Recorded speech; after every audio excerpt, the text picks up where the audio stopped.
It was a cool afternoon in a small American town where time seemed to move a little slower, and the rumble of old engines echoed through quiet streets.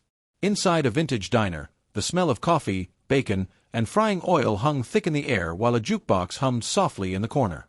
The turquoise walls shimmered in the sunlight pouring through the glass windows, casting a nostalgic glow over the red and teal booths. Conversations drifted lazily between sips of coffee and the clinking of plates, until a single moment silenced everything and turned an ordinary day into something unforgettable. At his usual booth sat Reed Dawson, known to his biker buddies as Red Dog. He looked like a man carved out of stone. Tattoos covered his forearms, a gold cross hung around his neck, and his worn-out denim jacket told stories of years on the road. His hands were rough, the kind that gripped handlebars more than handshakes.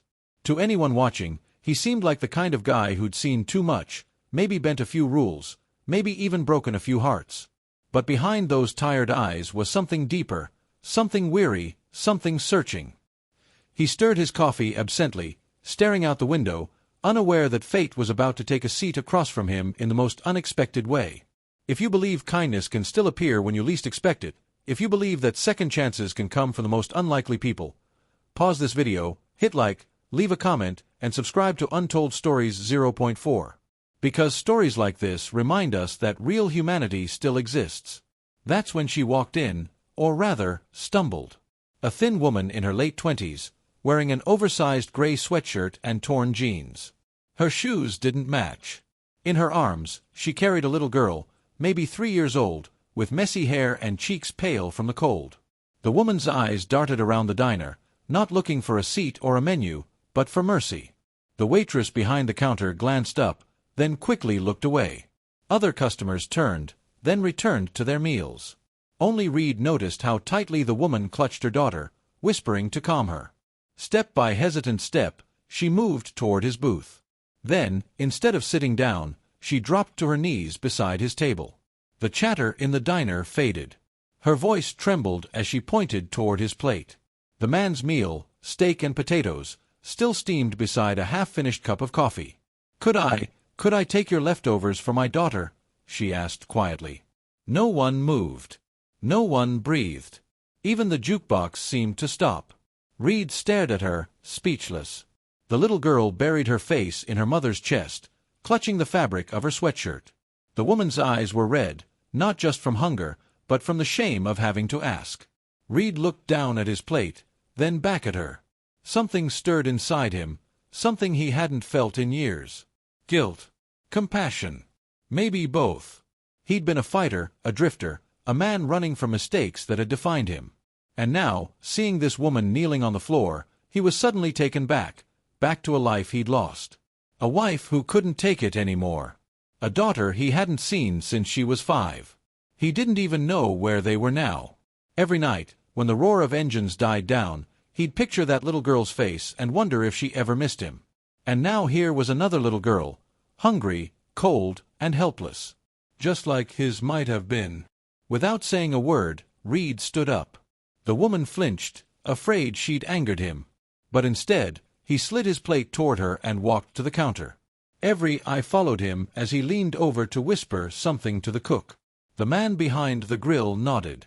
Moments later, Reed returned carrying 2 takeout boxes filled with hot food and a small carton of milk. Then, this tough, tattooed biker knelt down beside her. On the diner floor, face to face with a mother and child. "This isn't leftovers," he said gently, voice steady but thick with emotion. "It's fresh. And there's more for tomorrow." He handed her the boxes, then reached into his vest and pulled out a folded bill, enough to feed them for a week. The woman's lips quivered. Tears streamed down her cheeks as she looked at the food, then up at him. "Why?" she whispered. "Why would you help me?" Reed looked at the little girl in her arms and said softly, "Because once, I couldn't help mine." Silence filled the room. The woman held the food and money to her chest, whispering thank yous through her tears. The bikers at the far booths lowered their heads, pretending not to wipe their eyes. Even the waitress, who'd frozen before, now walked over with a warm cup of cocoa for the child. Reed sat back down, heavy-hearted but lighter than he'd felt in years. He watched as the woman left the diner, her daughter in her arms, a faint glow of hope in her tired eyes. The diner slowly returned to its usual rhythm, but something had changed. Kindness had filled the air like sunlight after a storm. He stared out the window, watching them disappear into the fading light. And for the first time in a long while, Reed smiled, not the tough guy smirk people knew, but a quiet, genuine smile of a man who'd found a missing piece of himself. That night, as he rode his motorcycle down the open road under the setting sun, Reed felt something warm in his chest. Maybe it was hope. Maybe forgiveness. The wind rushed past, carrying away years of regret. Somewhere out there, he hoped his own daughter was safe, maybe even being helped by someone kind, just like he'd been today. And that's what happened in that little diner. A woman with nothing gave everyone a reminder of what humanity really means. And a man who thought he had nothing left to give found a part of himself he thought was gone forever. If this story touched your heart, please like, share, and subscribe to Untold Stories 0.4, because sometimes, all it takes is one act of kindness to change a life forever. Before we wrap up, what would you have done if you were in that biker's shoes? Leave your thoughts below. You never know, your words might inspire someone watching right now. As the neon lights flickered outside the diner that night, no one who witnessed what happened would ever forget it. One request, one meal, and a silence that spoke louder than words ever could.